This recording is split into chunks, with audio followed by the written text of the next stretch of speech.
Are talking about the book A Death in Panama. Ronald Williams joins us now to tell us about this book, and it's set in a special time and in a number of special places. So, you know, there's a special connection between Barbados and the building of the Panama Canal. Right. But tell us about this book and how you came up with this concept. Interesting. It's my great uncle who died in '82 was in Panama in 1913 through 1917 or so. And I remember toward the end of his life, when his children would run away every time he opened his mouth, I would sit and listen to these stories. And a lot of these stories were about his life in Panama during that period.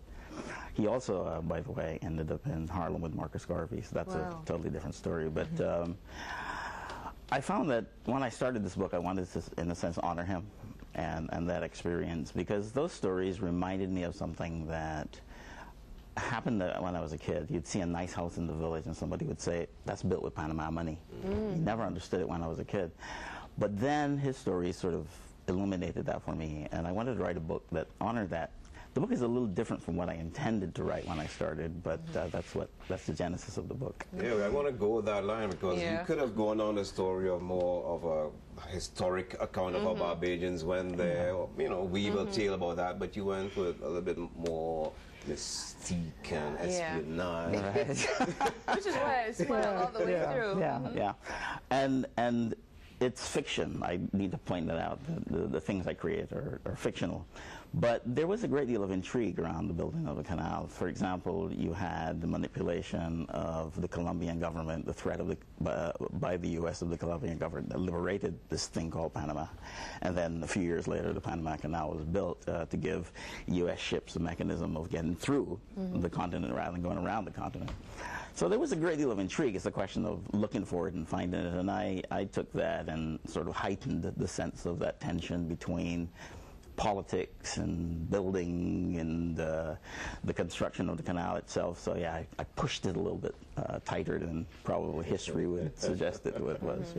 Now, for those of us who have not had a chance to flip through it, you are signing some copies today. Yesterday, right? So signed some copies yesterday. But just briefly, the book surrounds these two characters, Rupert Barnes and Octavius Bryant, both of them survivors of that period of time during which the canal was being built, but a few things were going on in the background that were not necessarily above board, and then you ratchet up the intrigue and you tell the story through the memory of a young Rupert Barnes. Exactly. Give me some perspective as to where you drew from emotionally, historically, with your family, to imbue this character with this roller coaster of emotions that he goes through. I think that has nothing to do with my relative per se. I think that's largely imaginative. I've been an inveterate reader ever since I was a kid, so when I write, I bring to the writing all the things that I've read. And to some extent, the work that I do is imbued with that sense of literary history.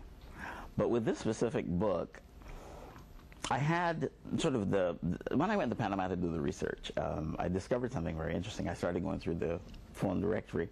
I started calling people with my family's last name, which I won't give you because you might end up and it's not Williams. But I discovered that late in the evening, probably about 9 o'clock, I started about 2 o'clock in the afternoon, about 9 o'clock in the evening, I found this woman who said she knew my great uncle, but she also knew his children, which we didn't know about.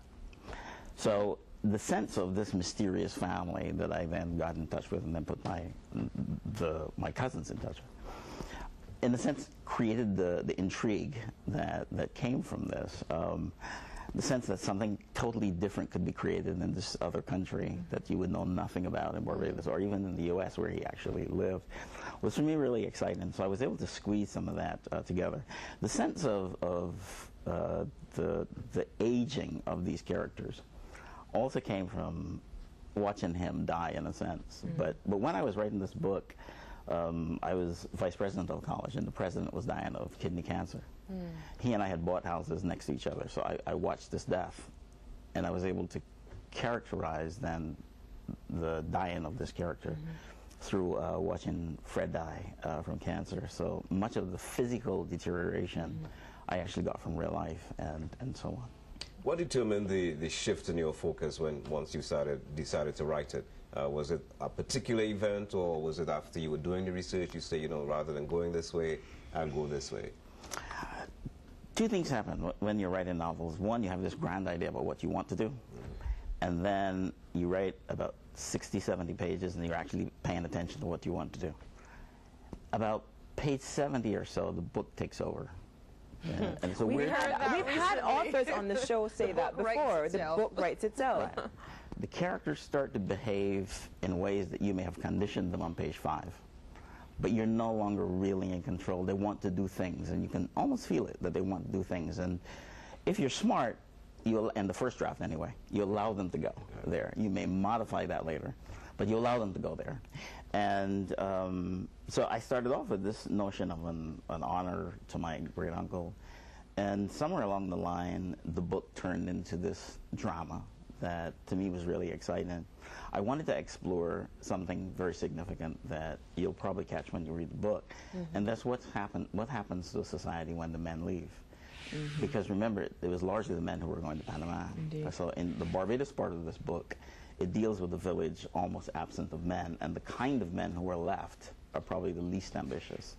So I wanted to struggle with that idea, and you see that come out in the book as well. Okay, well, you've included, as I mentioned, settings in Barbados, Panama, and the U.S. I want to talk about how this book is used, whether it's also a teaching tool, perhaps at that very college in Maryland.